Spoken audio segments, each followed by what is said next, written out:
Hey Joel, how's it going? It's going pretty well. How about yourself? Yeah, I'm doing good, man. Where in the world are you right now? I'm in Tel Aviv, Israel. I'm walking down Dizengoff Avenue. It's a very well-known boulevard. Uh-huh. Actually, let me flip my camera around, kind of get a glimpse of what's going on here.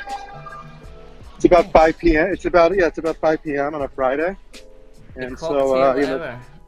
that's right. The weekend's in full swing. Stuff's generally closed down here from Friday evening to Saturday night. How long have you lived in Tel Aviv for? About 9 years now. Oh wow. What caused you to move to Tel Aviv in the first place? Like I can't really place your accent. Where's your accent from originally? Originally, I grew up in Orlando, Florida. Ah, right, okay. So do So you I have don't a know if that dual comes across. passport? Do I have a what passport? A dual A passport, dual? so Yes, I do. I'm both U.S. and Israeli. that's pretty valuable nowadays. You should just go into selling your identity, never mind PPC. That's that's well sought after. Right, I know, and these are very interesting passports as well. Yeah, I bet. And so why did you pick Tel Aviv? Like I understand that the tech scene there is like really popping. Like there's a bunch of really cool startups coming out of Tel Aviv. And there's probably more than you realize. The tech scene is really one of the main reasons. I do have a history here. I was born here, but I was very small. I was a baby when I left. My mother's family was here, so I always came back every other summer. So it wasn't like I just picked up and chose a random place. But one thing I knew about Israel, or Tel Aviv in particular, is that there was this big tech bubble, which didn't let me down at all. Once I arrived here, it's like every other person was involved with the startup one way or another. And I found myself in this environment, which really allowed me to thrive in a way I couldn't have, especially not in Orlando, maybe other parts of the States, but over here I really found myself. Yeah, like Orlando. That's is Florida's the state. Yes, Orlando, Florida. So Florida's known for what? Old people, orange juice, racism, and general crazy people, right? That's what the export from Florida is. Uh, that's a big part of it. Or I mean, well, okay, really. Well, let's talk. There's all well, the reason why Orlando blew up originally was the space program. The 1950s, they started setting up the Kennedy Space Center, and that brought a lot of engineers down to the Orlando area, and Orlando started to really develop because of that. And after that was the tourism industry, which of course you all know is Disney World. So that's kind of what made the scene there, but that's not what I'm into.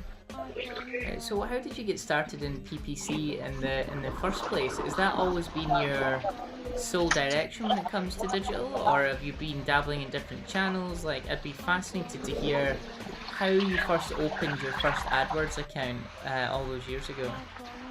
Well, my first AdWords account was opened up with an account rep because all those years ago you couldn't open one up directly. This is bad. My first AdWords account was probably 2000. Wow. Okay. Jeez, that makes me feel like a newbie. Wow. Well, Okay. okay, I had a huge break in between, but initially in the year 2000, I had a web hosting company, and I started driving traffic to my site using PPC. Back then, the most popular PPC platform was called GoTo.com, which was they were the largest. They also provided results for other networks, such as the most popular internet service provider, AOL. It was the default PPC. They provided the results for Netscape Navigator search. There were the default results there. So basically, they were the default for everything back then. Um, Google kind of took over after that, but it was very, very, very interesting back then. I'll tell you. Back then, you would know how much. There's no quality score. Your ranking would be dependent by your bid, and you would know how much first, second, and third were bidding. So I got into the habit of always bidding 1 cent over because everyone else would be bidding like 55 cents or 60 cents or so on. So I'd do like 56 or 61, to try to just get that 1 cent above because the cost per click was really all that mattered, or Yeah. the CPC bid is all that mattered then. So yeah, that was when I first started. And I didn't really know, I didn't understand it, but then again, I don't think anybody really did. I ended up getting out of that business, and I took a little hiatus for several years. Ended up living in the middle of nowhere in Brazil for a while Oh wow. before I came back to Orlando towards the end of the 2000s. And it was at that time when I started working for some digital advertising agency, which didn't really feel quite right. The book Startup Nation just came out, and I, was just thinking that Israel was the place for me, and it was really, was very convenient for me to move here. I did. Shortly after arriving in Tel Aviv, I ended up landing a job working for Wix.com. Oh, I've heard a lot about Wix. Apparently their SEO is on point according to their advertising. Yeah, their SEO is very, very good right now. Organically they're doing great. At that time, no. At that time, they were all built on Flash. It was a Flash website builder. But this is back in 2009. But that company was amazing. And over there, I really understood what search marketing was. They had a massive budget. Things were working for them. I knew that if I could make a channel perform, if I knew that I could make a campaign, not even a campaign, if I could make a keyword perform, I would have unlimited budget for that particular keyword, which made me understand how to optimize everything in an account. And it taught me how to optimize not for that actual premium customer, because they're a premium service. That premium customer took a while to happen. I learned how to optimize off of micro conversions. They freeze the registration, and then other indications after that they would become premium, which really, was an amazing education for me. It was something else. By the way, speaking of, I wonder if these stores exist anywhere else in the world. I'm sitting in front of this one place, a Bitcoin exchange. Oh no! I mean, certainly not in London. I've never seen that before. Yeah, it recently popped up there.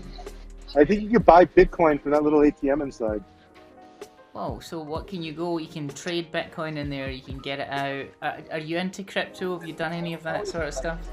No, I haven't. Not that I wouldn't have, I just never got around to it. Well, there's like a little meetup area there. I've never been inside here before, I've just noticed it. Okay. It makes sense that there's a bunch of Bitcoin and blockchain stuff around Tel Aviv, because I think there's been quite a few big blockchain startups that have came out of there. The tech scene is next level. Yes, no, everyone here is into it in one way or the other. There's a lot of hype around it. Everyone's trying to you see tons of ads online here for online marketing schools and ways to get into it. For people who aren't, it's everybody knows somebody who has a success story, so it's it's all the rage. Interesting. So what are you up to nowadays? So understand. So I keep seeing you on the SEMrush Weekly Wisdom pieces. I'm battling you constantly to try and get more comments. Yeah. I'm trying to fly the flag for organic search. You keep beating me, which is constant frustration. Yeah. What you up to nowadays? And I keep seeing you, and I'm not seeing myself. Now there's a new guy that's in the loop too. He did one on LinkedIn as the other day. Okay, so these days I'm working on building a new agency, a new boutique advertising agency where I do what I do best, which is manage large budget PPC efforts that are advertising a product that is mass market, which has the ability to scale. When I say the ability to scale, I mean that if we're able to reach a certain goal, budgets can then be opened up to where they can be unlimited. So what I'm working towards is partnering up with the right clients in order to build what I like to call in a way money machines, as corny as that might sound, but that is in a way what they are, where you have accounts that are mature and have enough confidence in the way they run to where you can just keep putting in money into them and you're going to get more out afterwards. And then after that, the more you optimize, the more profit you make. Well, what kind of key, so I don't profess to be a PPC expert, but I think I could hold my own in a conversation. What are the main things you're looking for that would qualify a client to create, as you call it, a money machine? So when you say a level of maturity in the account, what would that look like for you?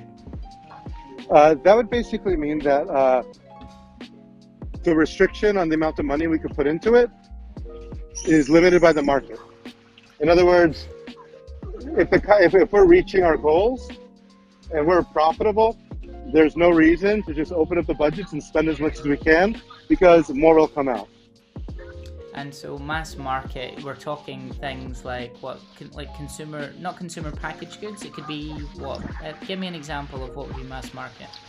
It could be basically simple. The very most simple level would be healthcare related products, which is something I've worked very, very heavily in. Mass market is something that if you are around a group of people, like let's say everyone out here, wow. and I say, It's a Diesendorf Circle. They recently renovated it. They completely rebuilt it. It used to be this little overpass, and now they brought it back to the way it used to be a long time ago. Yeah, so when I say mass market, I'm basically saying something that a big percentage of the people here would raise their hands because they would be interested in buying it at some point in their life. And I think that could be healthcare, for example. Most things related to healthcare and weight loss and whatnot, which is very competitive, but it's something that I learned how to do very, very well.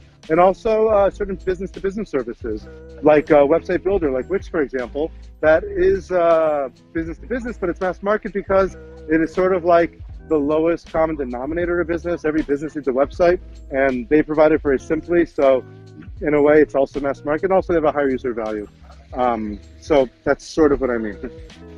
That's interesting. So like when you're onboarding clients for the first time, how does that work? So will you audit them first and foremost to see where the opportunity is, or is it very much we're building strategy at the start? Are you straight in? Like, talk me through it. So if you were, let's say, dealing with a Wix, or but tell you what, let's play a bit of a role play game. Okay. If Type A Media became your client, we're incredibly poor, so we've only got, let's say, 20k a month to spend with you. What should I be doing to generate leads for my poxy little SEO business in London? See, you wouldn't be my client, and I wouldn't be my client either. Because you're limited. You're limited. It's like the first thing you say you have 20k per month, and I'm thinking, well, why only 20k? If we perform, why can't it just be unlimited? Why can't? And the real answer to that is because you can't handle limited clients. You have a capacity that you can't follow. You know what I mean? So yeah. So my ideal client isn't one who has a limited capacity to what they could sell, which is why, like, my own business isn't the client wouldn't be a good client either. Interesting. And so do you have a team behind you that's helping you run all this stuff, or is that in the pipeline? No, so I have a team that I have a very small team right now. I just started this company, and we're growing it. I'm coming from a previous company that I am still a director of, Quality Score. It's a boutique ad agency in Tel Aviv as well. I've been an owner of it for the past 6 years, and we're managing some of the largest campaigns in Israel, in the world actually, both on Google and Facebook, and also now Kabul and Outbrain as well. So, but I'm parting ways from that company as we speak, so which is why I'm starting my new agency here. So it's fresh, but in a way not really. I'm kind of like continuing what I've known. So when you bring people onto the new agency, for me one of the big things is training people up to get them up to scratch, teaching them about company values. Do you have any hints for people out there that are trying to train perhaps an in-house team or build up an agency of paid specialists? Anything that you've noticed or any trends that you've seen? Yes. They have to understand what it means to have ownership of something. When I say ownership, it's like ownership of campaigns, ownership of accounts. Let's say someone comes in, and I'm telling this from experiences where I've I don't want to name names. I'm telling you this from experience where I've seen companies before that grew to be very large, and they had their in-house teams. They're onboarding people, and those people that they're onboarding don't feel the passion for PPC that I feel, because they haven't experienced what it's like to have ownership of a channel or a campaign or of something, to where if it does better, they get credit for it. Or if it doesn't do well, not necessarily blame, because not always their fault, but it's something that reflects on them. That is very important, because the reason why I'm able to do this job the way I do is because I become obsessive over it. And I'm that way because the way I work with it now is going to have a direct impact on how it looks tomorrow. That's something I realized at Wix, when all of a sudden I started working there and I started throwing these massive budgets on my plate. Once I started proving myself, I couldn't sleep at night. I just was like always having to refresh my campaigns to see how well stuff I was doing before was happening. So bottom line is that if you're hiring somebody, make sure they have something that they can take pride in. When I first started at Wix, actually, before I had ownership of those campaigns, I owned some of the ads. My goal, and I was constantly pressured by my superiors about this, was what are the CTRs of those different ad groups? Have you found a winning ad yet? Have you beaten that old ad yet? Why has it been more than a week since you came up with a new variation for this one particular ad group which has a keyword in it? These ad groups, by the way, were like very targeted one group ad groups, and they're most heavy keywords. And they were good because we're able to refine messages for the majority of the ways that people could search. And my first thing that I owned was trying to figure that out. Oh, one of the things I struggle with as a director is actually allowing ownership in the company. So, Okay. especially when I deal with owner-operator run businesses, I see a lot of people who are like the managing director or CEO wanting to be involved in everything. We were dealing with a global beer company, and the CEO was signing off SEO changes, which I thought was the most obscure thing. How do you convince people to just let go a little bit and give it to PPC I don't let themselves? them. I don't let them. I explain. Well, first of all, like one of my employees are doing is under my supervision and direction. So they have ownership of accounts, but I'm regularly working with them, understanding what the strategies are, and I'm brainstorming with them. I'm kind of like letting them lean on me whenever they need to, and I'm engaged. I'm always understanding, but at the end of the day, it's like their accounts they have ownership in. Now, the way my clients evaluate my performance, the way my clients evaluate the performance of my company is it's simply ROI. It's simply how much money they're getting in return and the direction that things are headed. I mean, that's why I don't let it get to the point where clients can micromanage. Bottom line is how well do we do this week versus last week? If it's not good enough, let's figure out and it doesn't stay good enough, then fire us. You know what I mean? I can't let them get into the nitty gritty of what we do. I will never be in a situation where I have to justify the hours that we're working. It's all about results. It's all about performance. How long would you give before you started measuring performance and things like that? So if you walk into an account that's a little broken, it's multi-country, let's say, tons and tons of campaigns, weird tagging, maybe they've used some interesting automation through like Kenshu or Marin or something like that. Mm-hmm. You're talking about week-to-week reporting. How long do you usually say to your PPC clients before you can get it into a good place? Because one of the things that we come up against is if we've got them for organic search, or if we've got them for PPC, they expect the same time frames with organic, which of course is not the case. What do you say to them? Like, what's the time frames?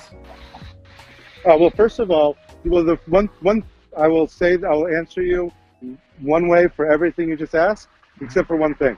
And that one thing is, let's say there's problems with tracking. If there are problems with tracking, then we can't really gauge performance. It depends on what the problem is, but we need to have good tracking in order to gauge how well things are working. Once that tracking is there, as soon as traffic's being driven, or if traffic has been being driven, we are already able to gauge performance of accounts. As soon as it's not the performance you might want, but we have a benchmark. We have a place we could start with. And when I onboard clients and I get them to trust me to manage their large budgets, I start off by saying we're going to start spending a little bit of that budget. And the first thing we're going to get if it's a new activity is a benchmark. We're going to understand how far away you are from reaching 100% ROI. Because very rarely in a new effort is it going to be 100% ROI immediately. We'll understand how far away you are from that goal. And then once we understand that, we can understand what needs to be done in order to improve the numbers. We'll look again a week later. And if we see a week later that things haven't improved or there's not much we could have done, we might stop and think. If we look a week later and we see, okay, we were at 20% ROI in that first day, we're able to cut out some bad things, optimize this and that and the other. We found some good stuff over here. After a week, we're up to 50% ROI. That gives confidence that their budget is being well spent. So to answer your question, it's something that we look at immediately, and then immediately we look at the trends. That makes And I know sense. a lot of people say like, and this goes very contrary to what a lot of PPC experts will tell you. They're going to say, no, you have to give it weeks before you really evaluate it, really understand it. And I think that's bullshit, because as soon as traffic starts going, you do start to understand something. And if not, at minimum, how far you are from your goal.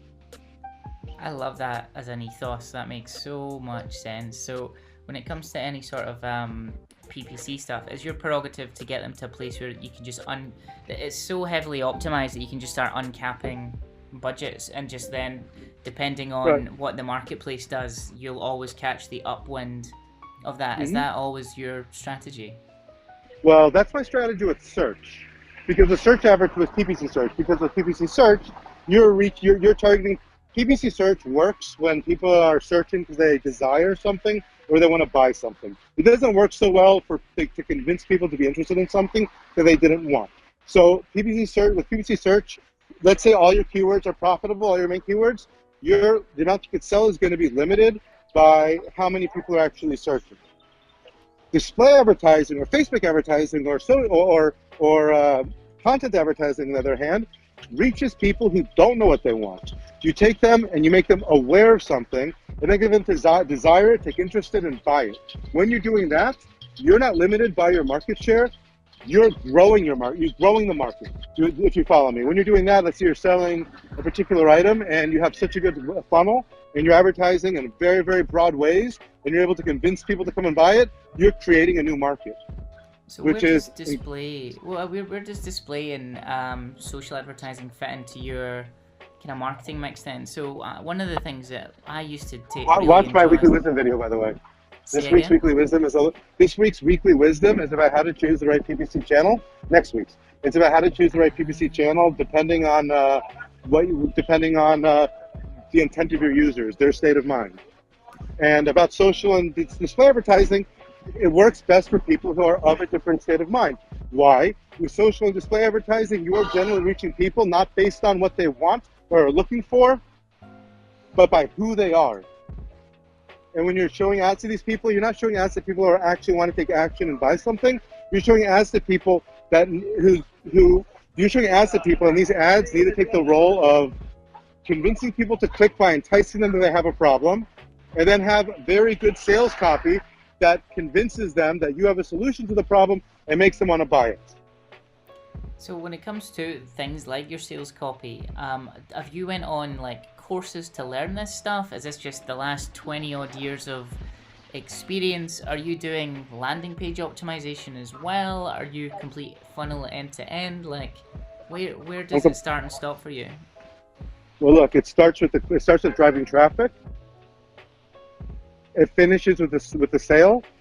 The other variable there, there's two areas here with PPC advertising that cost money. It's that side. There's two areas of PPC where there is money being exchanged. The first is with the click. The last part is with the actual transaction itself. The amount you can pay per click depends on the value of that click, which the amount you can pay for that click depends on the amount of money you can make off of those sales. You can pay more per click if your sales funnel is able to sell more, which is why it is essential to very heavily optimize and invest in that sales funnel. So if I want to do successful PPC, I have to make sure that the sales funnel is always being improved, so that way I can pay more per click in order to get more value from those visitors. I mean, you know the very simple value per click formula, right? Like the amount of money you can pay per click is dependent on your conversion rate multiplied by the value of the sale.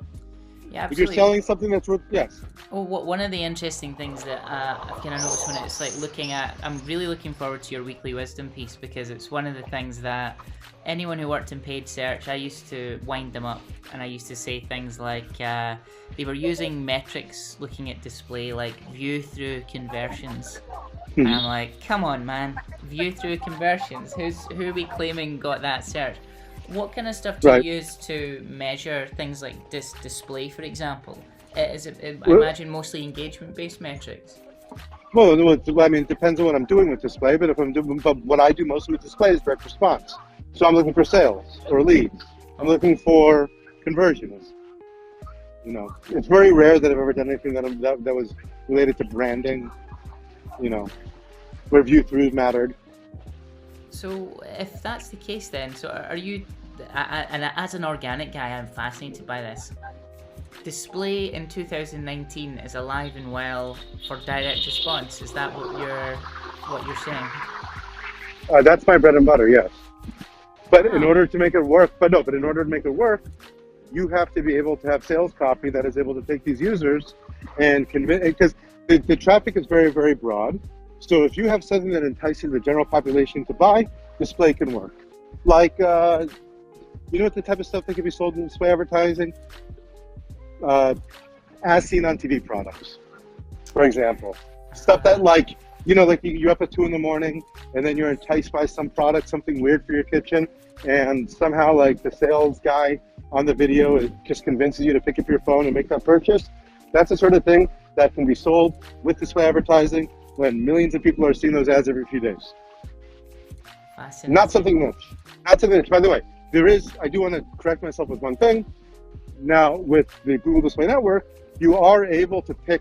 You're able to not only advertise by people, by targeting people based on who they are. You're also able to advertise content. So if you choose to place your ads on a particular type of website, then you're reaching people who are on that website for a particular reason. So let's say you're advertising some travel site, and there is you're advertising a travel service. They're selling travel packages, and you're showing your ads. You could choose to show your ads on, let's say, a website that's very specific to people who are going to that country. In that case, you're reaching people towards the bottom of the sales funnel, the bottom of the decision-making funnel, like you would be doing with search. But also in that case, you're not growing the market size, you're just taking more of your market share, because those people will be traveling there anyway. Yeah. You're just saying, hey, come to me. So, there's that one little caveat with search. It's not only about reaching people who don't know what they're looking for, you can actually be a bit targeted. That's fascinating. Like, one of the things that I've seen a lot, especially when it comes to any sort of like non-search based advertising, we dabble a little bit in Facebook ads, Instagram ads, things like that. And I've seen it completely explode over the last kind of 5-6 years. Is there I hear a lot of people saying that Facebook advertising doesn't work for direct response. And obviously without seeing their ad campaign, you can't diagnose it, but what would you guess they're doing wrong there? When they say it doesn't, okay, it's not either broken or not. If they say it doesn't work, can they tell you how far they're falling short? If not, then first of all, they're not running a performance-oriented campaign. They might be trying to drive like fan page likes or engagement in posts, and somehow thinking that's going to somehow translate to sales, but it may sometimes, but they just don't know because they're actually measuring it and attributing the traffic to the right place. And that's like a lot of the mistakes that people make when they're saying this. Now, let's say they are measuring properly, and they say it doesn't work, and they say, yeah, no matter what I do, I can only get 30% ROI. Well, then answer and telling them, well, if you improve your sales funnel performance by 300%, you're making money. So that might make them think differently. In other words, they wouldn't say that if they're measuring properly because they would know better. So it's all about finding all the different levers, all the different engagement points, and optimizing bit by bit until you find the bit that works. And if you still do that, but it starts with being able to measure properly. It starts with being able to attribute the value of that click. It starts by being able to attribute actual sales to the clicks you're driving, so you can understand how far away you are from your goal. You'd understand what the value of your sale is. You'd understand of the of whatever amount you're spending on Facebook, how much is driving, how many sales are coming in, and how far away you are from breaking even. And how would we set that up usually? So are you getting directly downloading that stuff and stick it into a spreadsheet? Are you making dashboards? Like, do you have any best practice for kind of good reporting? Well, I mean, all these PPC tools kind of give you reporting on their own, where you're able to track sales and you're able to put attribute sales values to them, so that you could log into your campaigns and see how much you're spending and how much you're getting back. That isn't the best way to do it, but that is the way to start. That's not the best way for many reasons, because if you find yourself doing that, you're going to find that if you add up all the sales from all your different marketing channels, the total will be higher than the number of sales you actually got in, because some of those sales are overlapping across several channels. But it's a way to start. Afterwards, no, you need to be using a dashboard of some sort. It could be something that is run off of your website. Like, my clients often have their own ways to track sales, and we send tracking to the site that helps us attribute those sales. Other times we're just starting off with Google Analytics, which works okay. So there's many methods that are free, basically. As a tight Scotsman, so there's like a running joke in the UK that Scottish people are tight and they don't spend money. So I like the idea of free in that instance. So if I was getting kind of started up then, kind of running my first kind of PPC campaign, I see a lot of news that's been happening recently. I've seen that image ads are potentially going to roll out in Google Images. I see things like average position as a metric's going to disappear. Is there Yes. anything that you've seen in the news lately that gets you worried or excited in particular? No, look, it's like average position. I never really liked anyway because it didn't work so well. You know what I mean? It's like I think they're kind of recognizing that it's average. It's like it's kind of it's so average position can mean something different. Different ways that ads could be served. To where if you're comparing them, it doesn't mean necessarily the same thing. For example, average position on mobile and versus average position on desktop. They both give you a number. They both might say 2 or 3, but both of them mean something different, which is why I think it's kind of a good thing that they're kind of sunsetting there. Nothing there really makes me scared. Um, there are things that get me excited. Like I think they're getting better at tracking certain things. Like for example, now Google's going to start tracking in-store visits. You can have a column inside of Google Ads to tell you an estimate of how many people actually entered your store after clicking on an ad, which is something that's really incredible. And it's something you can do without any technology on your own. Google's kind of figuring this out based on Google Map users. That's kind of terrifying. So what, you're serving ads to people on a mobile device, and then they're using the fact that you've got apps, maps installed, or they can pick up, they can triangulate where your phone was to see if they're in your store location. Yeah, so, well, it's not even on the mobile device. People might be clicking off of desktop, they're logged into their Gmail, and then later on, they're on their mobile device, and they have their location being tracked, which is a setting you can turn on and off inside of Google. And if it's on, then you can be used to estimate how many people clicked on the ad and then entered the store. Wow, that's nuts. I remember a couple of years ago we were testing iBeacons to do something similar for Facebook ads, but it just never took off because getting retailers to buy the technology and then make it ubiquitous was just way too much of an ask. And I think that they wouldn't allow it these days either with privacy issues. But this is this is different because it's something that people allow from their phones. They allow them. They're really like opting into it with their Google Maps.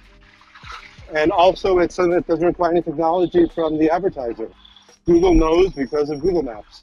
Yeah. But it's not 100% accurate. That's why it's an estimation. Because some people aren't running Google Maps. Some people have iPhones and they just never open it, for example. And a lot of people don't let themselves get tracked.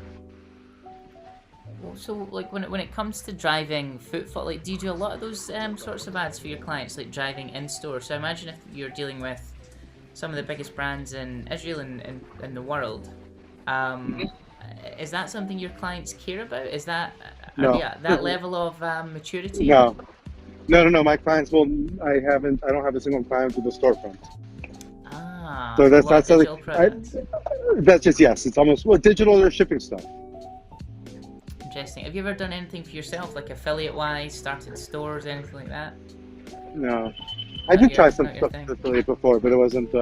It's too much because as an affiliate, you're a middleman. There's an extra air for leakage. Yeah. If I do something with affiliate, it'll be more where I'm driving traffic directly to the site. In other words, not through like an intermediate site, not through, but more like I'm running, Google banners and driving it directly as if it's my own sales funnel. Right, okay, so you're not creating your own landing pages and squeeze pages, you just put it straight to a page that you've got a code on or something like that to drive it there. That's but right. It's owned by the actual product owner. It'll basically be like I'm servicing a client, except I'm paying for their budget. That makes sense, so it's like very performance-led. Yes. So when it comes to things like performance, and I always find PPC fee structuring to be a fascinating topic. We tend to go flat fee. I hear people do percentages spend. How do you view that? Like, what's your thinking behind structuring fees? Well, look, if I did a flat fee, then I'm inviting the possibility for a CEO to come in and want to understand every little detail of what I'm doing, and I have to justify work. Which is why I don't do that. The way I work is based on performance, which basically means that if I'm working with someone, it means that I have researched them, I understand that there's potential, they reach the criteria that I defined where they have a product that can be sold in mass market and scale to be very, very big, And then the deal that I put forward to them would be percentage of budget possibly, or also based on how many sales we're able to bring at a certain price. So you're looking at, you'll benchmark where they're at, look at where they're going to spend, forecast what you think that's going to be, and then off we go. But there's a condition that they need I to wouldn't allow give it you benchmark. to. I would just basically look at what it is. Like, if it's something that I know can be that from my experience, if it's something that I know can be sold in a massive market, then I'll take the risk with them. I'll work with them with very little money and under terms where once they're spending a huge amount, I'm able to receive that amount. Okay. Percentage of budget's one way to do that. And by the way, it's like I personally have started, I must have launched at least like 7 or 8 different Google Display accounts in my life that within weeks were spending over $1 million per month profitable. Whoa. No, that's mental. You know, so it's okay, but I don't want to be spending. And these clients, they don't care about like me justifying our work in any way. They don't get into these strategies. All they ever care about is what is our performance like this week? Are we there yet? And if we're there, how do we stay there and get better? And another thing we'll speak about often are ads. Like clients who want to be engaged with what the ads are that we're serving. I always design my own ads. And but however, it's very important that they understand what it is. They give great feedback, and they should also know like what is the message that's being used to sell their products. And this goes back to your autonomy thing at the start. So like, are you controlling all the ad copy and all the ad pushes for the clients, or are they signing them off constantly, or is it a bit of both? Well, generally we're doing it 100%. Well, see, ad testing is a big part of PPC. I mean, Google only gets paid per click. So if you're not able to get clicks for their ad impressions, you'll never succeed with them because you're not making them money. They'll never let you run. So heavy ad testing is essential to make an account work. And if someone's going to come in and like nitpick like how the ads have to look before we can even start, then you're already kind of like giving us a handicap from the beginning and making it harder to work well. So it's very important that we have freedom to test heavily with ads. Now, some clients are very concerned about their brand image and the way they look. So in that case, what happens is that we run ads run copy by them for approval before it goes up. And that's usually what will happen in the beginning. And then after been running for a while, we start to understand like what their guidelines are, and they start to trust us to do it on our own. But generally, we have to have as much freedom as possible to work with ads the way we need.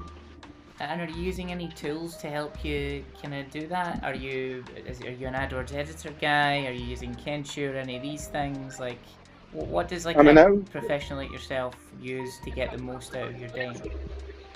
Microsoft Excel. Haha, really? Yeah.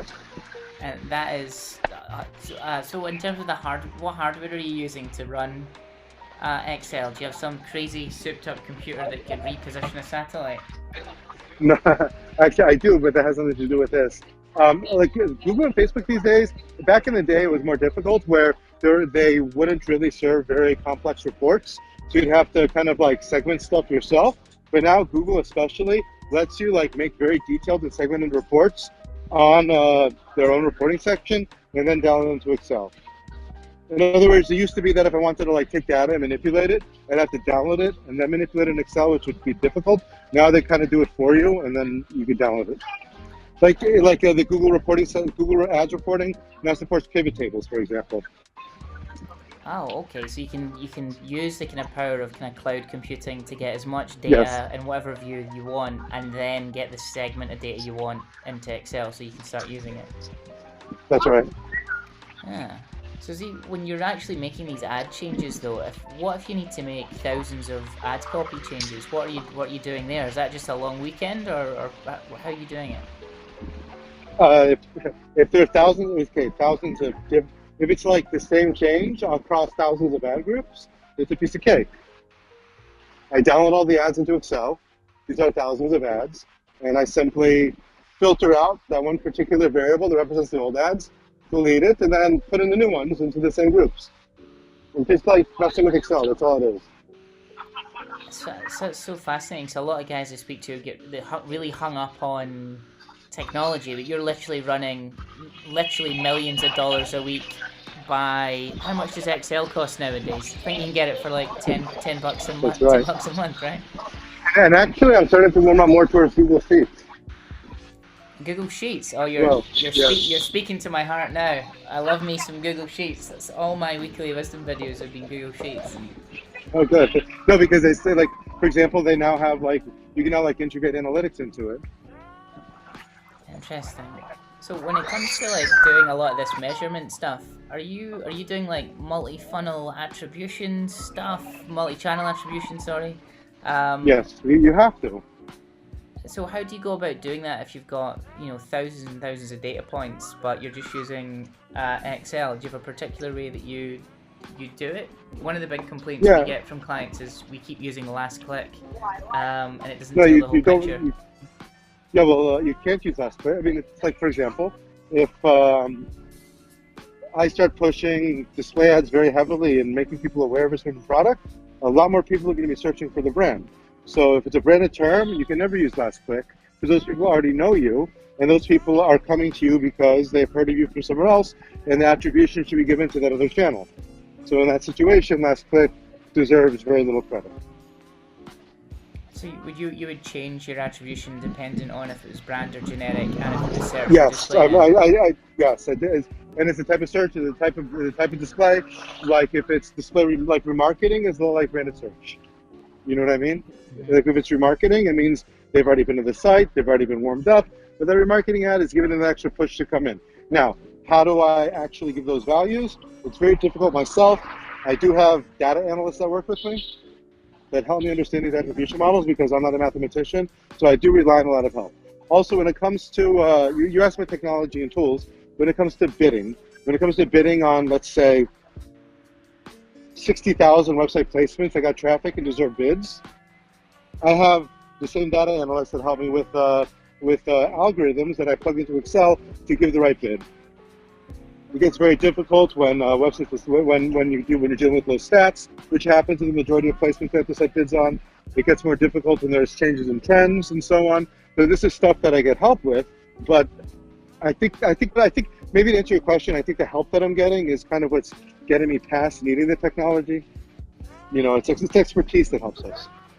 Just get smart people in the room. Like one of the things that I have noticed, I was talking to someone about hiring interns, and they're like, "Oh yeah, I've got this great strategy. I'm going to hire all these interns. It's going to be really cheap labor." Yeah. I've always looked at hiring interns as borderline charity because you get these people who are technically useless if you think about it. Not only that, but they become a drain on you because you have to give them stuff to do. Yeah, and you're just constantly pouring cash and time and effort into someone just to get them to a base level of competency. No, it's terrible. I've actually seen worse than that. I've actually, there's some like schools in Israel that teach PPC, and then they end up giving them projects to work on, and the projects that they're working on are actually clients of theirs. So these clients are paying very little money, and the people who are working the campaigns are people who are just learning for the first time, and they don't really know what they're doing. But in the end, it's like the school's making money because they're charging the students, they're charging the clients, and the client's kind of getting city service. I thought that was only a problem in organic search, that we had that level of double dipping in bad service, but it's interesting that it's probably in every major digital channel. It is. I mean, it is because what defines someone who can do online marketing? If you're hiring another professional service, oftentimes there's going to be a degree involved. There's going to be a diploma. Like we don't have that, so it's hard to really. It's hard for people looking for advertisers. For people looking for advertising companies or help with running campaigns to gauge the professionalism of the people they're dealing with. Well, what do you do when I suppose you don't really need, in terms of your trust signals and your trust factors, you're on SEMrush speaking about this stuff, you can speak to you for like 5 seconds about paid search and you already know that you're an expert in it. If you're sitting a guy down and interviewing him, is there a couple of killer questions you would ask, or would you just get him in front of an account and say, show me what you would do? Like, is there a method you would work out to get rid of smoke them out, as they say? I start speaking to them, and initially it's a conversation. I speak to them, and I kind of feel what their level of expertise is. And also, there are people who have different levels, different types of expertise.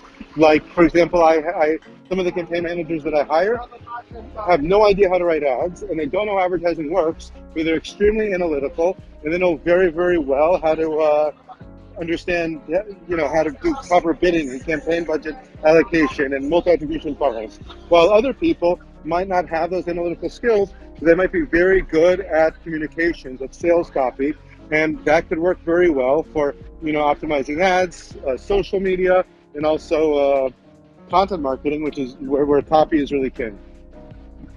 Different. Einstein said, "I wouldn't judge a fish by its ability to climb a tree." So find the right person for the right job and help them succeed. There you go. Yeah, that makes sense. Yeah, and with online advertising, it's like there's so many different skills and disciplines that are involved. So that's why it's there are many different ways to judge people. But don't get me wrong, I'm not saying that everyone is a fit. Far from it. But I do kind of start speaking to them, understand where they could fit, and then from there I move on. There is a minimum level of analytical abilities that's important. Oftentimes it's just speaking to people that hold value for click speech that you heard me give, and I've given it many times already with SEMrush. And if they don't understand it fairly quickly, then it probably won't work out. If they don't understand that, if let's say the value of a sale is $100 and 1% of the people buy, the value of a click is $1. And then I start explaining it many which ways, and I see if they can calculate it. Open it up in Excel. I see if they can figure out how to put a formula and drag it down and apply it to many keywords with each with its own stats. And then I want to hear them tell me that the low stat keywords are bad and why they're bad. As far as, not bad, but I want them to tell me why these aren't trustworthy through the low stat keywords. And then what they can do to make them more credible. It's just a conversation mostly in front of a computer. One of the things that one of my old agencies used to do was they used to put ads out for people who played a PlayStation game called Championship Manager. Have you ever played it? Okay. Wow. Championship Manager works by picking stats of different players as the manager in a particular football team or a soccer team. Very similar to the way you pick a keyword and pick bids and times of day and all that sort of stuff. And they use that as a base level for kind of analytical thinking. That's a good one. Yes, because it's kind of like a game, PPC. Like, there's definitely inputs in and out, and there's ways to win it and there's ways to lose it. And they're very harsh commercial realities of winning and losing. That's right, and that's one reason I love it, is because it feels like a game, but there are harsh realities, which is what makes it okay all the time. It's something I can't get myself unplugged from. Yeah, you're actually that's also another attribute of PPC, which is weird because I'm an organic guy through and through. Well, you get those results as well, but it's just not as quick. Yeah, that's the annoying bit, right? Actually, the way that organic campaigns start at Type A is we go to the PPC guy and we say, "What's working?" That's literally it. Yeah. They've kind of done our strategy for us because they can tell us all the terms that convert. So we've got our target sorted pretty much immediately. Do you work a lot with organic people at all? Like, people use the word synergy a lot. Makes me sick in my mouth when I hear that word. I'll tell you where I really care. Okay. We got 1 second. That was an ambulance. Okay. I'll tell you one area where I really care about SEO. I care about SEO for a lot of reasons. But if I'm working with a client and they're new and they're not ranked well for anything, and I'm starting to drive them fresh traffic, and they're asking, "Hey, should I also invest some money in SEO?" I'll tell them, please, please, please, at least invest in making sure that your branded terms come up with the results that we want, because people who don't know who you are, we're driving traffic and these people know nothing of you. We're asking them to trust you and buy from you. A lot of these people are going to turn around and just search for your brand. They're going to search for the name of your product. And if you didn't appear properly for those organic results, then it's going to hurt those sales. And what I like to tell them as well is that, doing SEO on your own brand is one of the easiest things you can do SEO on. I mean, it's really hard to get someone to rank for a very competitive keyword. But if it's your brand name and your brand name isn't some common term or name, you could rank to be #1 very easily. And you could also have those organic results look nice and pretty with all the internal site links and the snippets on the side and everything else. What are they called again? The site links? Yes. No, if you're doing proper technical SEO, your branded search results are going to be shown where your site is structured properly, where your search results are structured properly. That's something you're in control of. That's something you can do very easily. That totally speaks to me, because one of the things I like to do, you know, when people ask you to do like a 2019 what's going to be big this year type blog posts, the Yeah. thing I like to say to them is that brand is the only ranking factor, just to wind them up, because it's clearly not the only ranking factor. But one of the things I noticed was the better the brand was, across the board, the click-through rate goes up, obviously, because there's no market differentiation with 10 blue links. So if they know the name, they know the brand name, whether that's because of PPC or display or whatever, organic click-through rate goes up massively. And that differentiation across thousands of keywords could be you're talking hundreds of thousands of dollars, if not You're more. saying that if you don't respond well to customers for your brand, then it's going to affect negatively on everything else. Yeah, it starts and ends with brand. It always has done. Yeah. I think. Well, that's similar to what I say about like search as well. Like one thing I keep preaching is when you're running a search campaign, start with very few keywords and make sure those words are the ones that describe as well as possible what it is that you're selling. And those keywords, by the way, are often the most expensive, but they're expensive for a reason. If you can't make ads for words that describe exactly what you're selling, engage users, then you're not going to do it for the long tails. You're not going to do it for those upper funnel words for people who have no idea what it is that you do. You're trying to convince them. So the first goal to build a healthy Google account is to engage users as well as possible. They know what they're looking for. And then afterwards, you can go for the off words and try to convince people to purchase that aren't looking for you directly. For your competitor terms, for example. But before you can do that, you have to be successful with what exactly describes you. And I think that's kind of reflecting what you're saying as well, which I didn't think about. Where if you're doing SEO, you have to start with the brand, because that kind of gives you authority with Google. You're able to show that you're able to make good of an organic result. Exactly, it's building a moat, I suppose you would look at it. So when we're looking at PPC accounts, like you say, go for those main terms that describe your product best and build that safety moat around you that gets really high ROI, and then build from there. It's kind of like, I use the going to the gym analogy quite a lot. It's like you wouldn't walk into a gym first time in and try and lift, a half a ton of metal off the ground, because you're going to break your back. You need to build something around you, then progressively overload it to the point where you're doing crazy numbers. So but similarly, that analogy works very well if you keep in mind the fact that eventually it gets much harder to progress and you reach a limit. Like everyone has a limit. And then you need to start hitting steroids, also known as your consultancy. Black hat. Then that's like Black Hat, maybe? Yeah, maybe. So what's the plan for your business then? So over the next year or so, what kind of big moves are you going to be making? Well, I want to be I want to have a few very good core customers. Right now, I'm working with 2 of them, maybe closing a 3rd, and these are activities that have potential to be what I want and be, very solid for us. At the same time, I will be doing more education. I'll be doing more videos like with SEMrush. I'll be building out my website with its own educational materials. I hope to be actually speaking more publicly. And also, I will be building some marketing tools to help people implement the methodology that I'm teaching about. Marketing tools such as ways to, like a wizard to help set up a Google Ads A/B test, where you enter different components of the ad. It'll then spit them out to you in an Excel file that you can upload to the editor. And then once you compile stats, you download it, you upload it back to our site, and it'll help you, and it'll tell you which ads are winning or losing based on the stats that you've gotten. And this tool, as well as others that I'm thinking about, are stuff that I would develop for free, that I would give out for free. And it would just be to kind of help spread the knowledge that I've accumulated from, working so heavily in this area for so long.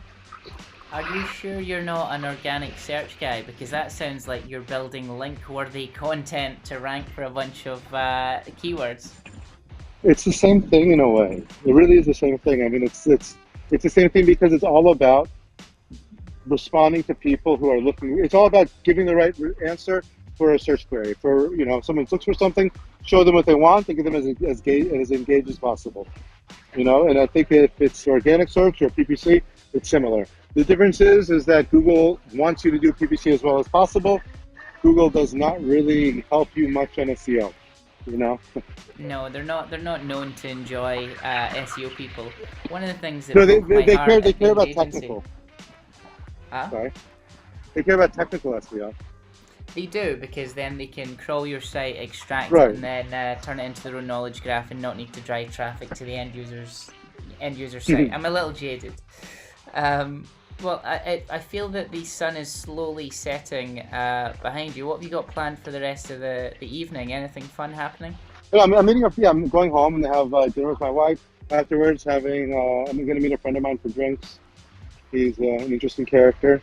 It's Friday night here, which is like Saturday night for you. Mm-hmm. I say that because in Israel, our weekend is Friday and Saturday. And then on Sunday, we're back to work. Interesting. So your day starts on a Sunday. Exactly. Cool. Well, I hope you have a lovely time for going out for your drinks. I am going to get might back check to out work this for guy's a bit. Might check out these bongs. Oh, yeah. What's the laws like in Israel? Is that all legal in Israel? They recently decriminalized it because they just wanted to start fining it. I guess it wasn't really like profitable to go after people, but it is so liberal here that as I'm walking by, every one of these bars that I'm passing has people smoking joints openly. Like if you want to, like if you're sitting at one of these pubs, you can like ask a waitress to borrow a grinder. I know, and they don't care. And actually, since I've been walking around here, I haven't seen a single cop on the streets. It's like they just don't. It doesn't bother them. And there's a very big industry here for medical marijuana, so it's kind of all over the place. It seems like a liberal utopia over there. Almost. It depends on who you ask. But also, oh, by the way, interesting fact: THC was first identified in Israel in the 1950s. Really? By how did that happen? Please tell me it was by accident. Those ones are always the funniest. Oh, like the Albert Hoffman thing? I don't know. No, I'm not sure. I'm really not sure. But I do know that as a fact. And after we get off, I'm going to find this on Wikipedia to make sure I'm not just talking shit. But I'm pretty sure about this one. I think it's the future. I see a lot of businesses running. I think the cannabis industry is about to massively take off. It's just a matter of time. I suppose that would be a good PPC client for you, because it's got unlimited upside. That's right. Well, then there's compliance. Google compliance and Facebook compliance is a big problem. Not a problem, but I mean, they are generally worried about the safety of their users. Yeah. And, you know what I mean? And it's gotten much tougher to do diet and healthcare products. Like, you can't have before and after photos anymore. You can't say that something works in a time frame. There's you can't make any claims that aren't backed up with scientific research. They're getting very, very strict. And it's for the right reason. Yeah, it's the same with organic, to be honest. Like, your rankings will just go away if Marie Haynes made a good example. She said if you've got a site that says that carrots cure cancer, that's probably going to be deranked because it's clearly mental information. Right. Which makes sense. Like, it's Google's prerogative to keep their users alive and healthy, so they use the product more, right? That's right. I mean, Google's market cap is limited by how many people are alive, so they need more people being born in order to make more money. So what, the next big move by Google is putting pin pricks in condoms and leaving Viagra on the street? Is that the next move? Yeah, that's right. Yes, they're going to start banning birth control. That's where I see things headed. Because that's the way to grow Google's market share. They want to sell more, they need more people. Yeah, moving into China as well, big new market. Right, that's another story. But they don't spend. The Chinese don't, because of what? It's mostly Baidu based. No, but I mean, Chinese consumers don't spend much. Ah, right. So you wanna be American or European or something like that because they've got high spend and it's like a more consumerist culture. Yeah, I mean, like, people don't buy crap in China. They do in the States. It's almost all America. They manufacture the crap. They don't buy it. Right. Exactly. That's why China and the U.S. won't go to war, because China and the U.S. need each other.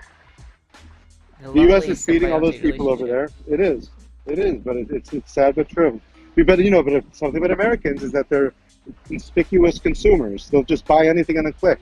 They buy way more things than they need. Nowhere else in the world are you going to see people with so many TVs in their house. And so much stuff that's just like. I seen that. I was both impressed and disgusted by the level of gluttony. In one hand you're like, wow, I didn't know a human could eat that much, and in another hand you're like, oh, that's kind of sad. I know, it's almost it is sort of sinful, but that is that is our market. Fair enough. Well, I mean, I'm gonna get. You've inspired me, Joel, and I can't believe I'm saying this about paid search, my arch Wow, nemesis. I'm honored. Yeah, Um, okay. I'm gonna go get on to our AdWords account and start trying a bit harder. We've been doing Okay. some display stuff for the Canonical Chronicle and a bunch of Facebook stuff, which has been fun. All brand impression stuff. So if you were to challenge me to improve my account in the next 30 hmm days, what would your challenge to me be? What do you want me to? What would impress Joel? Do you have metrics to show your performance? Uh Can you start huh. by telling me that? No, I mean, I'm saying what I'm saying is, can you actually give an ROI number, even if it isn't something that's based on actual money, but value that it's driving your company or what you're doing? We can give you a cost per lead number. Okay. Do you have value for those leads? Uh huh. The question I have for you is like, what's limiting your budgets? Do you actually have a budget cap that's keeping you down? No, it's our ability to service the work. Okay. Okay. So So the then problem jobs, with London, but are you capped by, but are your campaigns capped by budget? Like, what is limiting how often your ads are served?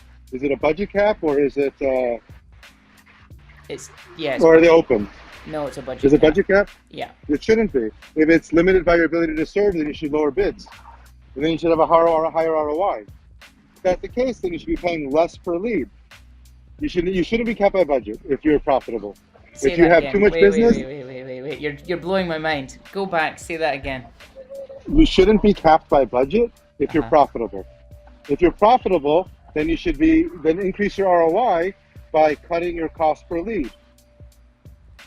Right, and I suppose then it just really becomes a cash flow game. If it takes me 3 months to recognize the revenue, I need a Yeah, runway to spend ahead of that and grow it proportionally.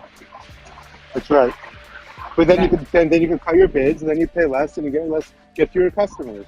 But never. I'm saying the way you could control the amount of business you're getting instead of doing it by capping your budgets. Simply pay less per lead, pay less per click, then you pay less per lead, and you also get less leads. that's a very very smart move. I'm gonna go do And then, that right and then the now. next thing I'm gonna. By the way, then the next thing I'm gonna tell you is if you're getting too many leads, find out which leads are the biggest. Can you give a value of the lead divided by keyword, divided by channel? I'm pretty sure you can. If someone searches for like, if people search for really dumb how-to related words like how do I rank first on Google or like or like a keyword like budget SEO agency, I think isn't really worth nearly as much as a keyword like premium marketing agency or SEO agency. I mean, assuming that these terms actually get traffic. Yeah, What I'm saying is that like you could focus on the higher value customers as well. You just have to be able to attribute that to the actual clicks, which is possible. I think it definitely is. Our dirty little secret with our advertising is we don't actually do any first click search ads. It's all Facebook and Instagram video and hmm display, and then we just retarget the shit out of it over time. And then we'll just Okay. progressively upweight the spend on retargeted clicks depending on what someone's looking at. Because if you're So listening it's to me hard to drone attribute. on, yeah, if you're listening Yeah. to me drone on about organic news, you probably are interested to a degree, and then we can do all that lovely bid modification depending on who you are. I understand. So basically, you bring them in with your videos, and afterwards, okay. So then, yeah. So the bid modification or exclusion based on who you are further down. I feel like if I keep talking to you about this, I feel I'm going to owe you 10 grand at the end of this conversation. Oh no, please don't. No, by the way, I just thought of something else really interesting. By the way, you know Bing Yahoo search. hmm Well, I haven't used this, but I heard that they now let you target based on they now let you target based on profession. Oh, because they bought LinkedIn. Yes, yes. I heard that from Sam Noble in a webinar like 2 months ago, and she said it's something that's coming out. So if that's out, that's a way to kind of to basically like target users, and if they're and you could maybe like limit it and be like, okay, if they're not of this certain, if they're only these, like you want to target only CEOs or whatever, and not target like students or aspiring campaign managers or whatever. That'll be killer. I just wish they had more market share. Like that's the one Yeah. thing. I use social along with can I Google social helps me understand who they are, then search helps me understand what they want and when they want it. So you can also use Google Analytics, by the way, to kind of tie that in, because analytics lets you know like more about who they are, like what they're interested in, and so on. Like Google lets you see the traffic, and then you can analytics lets you see see the traffic, and then you can segment it based on their affinity audiences or their market audiences. So you can understand like what your highest valuable customers are into, based on what Google Ads determines. You know Google Ads, how you can target audiences? Well, Google Analytics reports on your traffic based on those audiences. So if you see that your highest valuable customers are, I don't know, like into photography or shutterbugs, it's called shutterbugs, or like into old movies or purchase certain things, which you can see from Google Analytics, then you know to build your marketing list with that as well. Oh, I love that. There's a guy in the Netherlands called Arnout Helmans, and he is one of the smartest marketers I've ever met in my life. He asks people to put a tag on the conversion page to see what the remarketing lists are going to be after they've converted, which is typically not something you would bother with, but it gives you a list of what they do after the transaction. So I love all that stuff. Very smart. And it also matters more, by the way, if you're selling something that's a subscription-based product. You know. Why is that? To keep them warm and to keep them coming back, or to give them information? To see who's coming back, like to see who's paying again month after month. Very smart. Very, very smart. Well, I can't even imagine what's going to happen over the next couple of years with you and your business. I feel you're going to be one of those Brain Lab style companies that just explodes into the ether. Where can people find more about you, Joe? Well, our website is being built. It will be up in the next 2 weeks, ppcdesigns.com. Until then, there's our Facebook fan page, which is also pay-per-click designs. And you can always reach out to me directly via LinkedIn, Twitter, email. My email address is joel@ppcdesigns.com. And I'm happy to hear from anybody. All right. What kind of, just so you don't get a flood of people with 10 quid to spend, what's your do you have minimums? My minimum spend, I'd be willing to actually invest in your budget if your product was interesting enough. I'm serious. If I saw something that I felt like, wow, this could explode, no one else is doing this, I know I could put a message towards it that'll just appeal to others.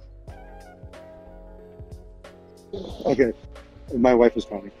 So what I was saying is that as far as minimum budget goes, it's like if like PPC Designs, what we do is we design the best PPC solution based on your business needs.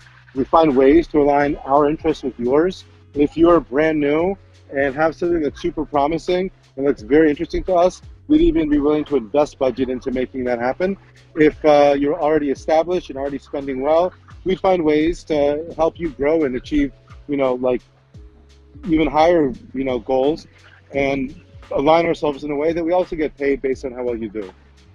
That's such a nice reframing. It's kind of poetic in a way. Instead of being what's your minimum, what's the lowest standard, it's how high can we actually reach, and it's a completely different mentality. It's how well can we do it? Oh my God! What's the like level? I told you, we're working on our website here, and that's like, so I'm going to use that. It's not about how much can you spend. It's about how high can we reach. That's going in there. I promise you. I love that. Yeah. Okay. Yeah. Now you owe me. Now I owe you. Good. Okay. I've got I one bit of copy. I'll Yes. take you far, Joel. I'll take you far. Well, I'm gonna that we're up to just over an hour, and I see your wife's been trying to call, so I'm gonna let you go and No, it's enjoy okay. your evening. It's okay. It's not that late. So yeah, it's been a pleasure, and I look forward to seeing how we rank against each other on the SEMrush blog, and we'll talk again. Yeah, sure we'll run into absolutely. each other. Absolutely. I'd love to see you in person. I will be in Tel Aviv at some point in the future. I've got some friends out there, so I'll definitely look you up and we can go for a beer and work out some plans to take over the world of organic and paid search.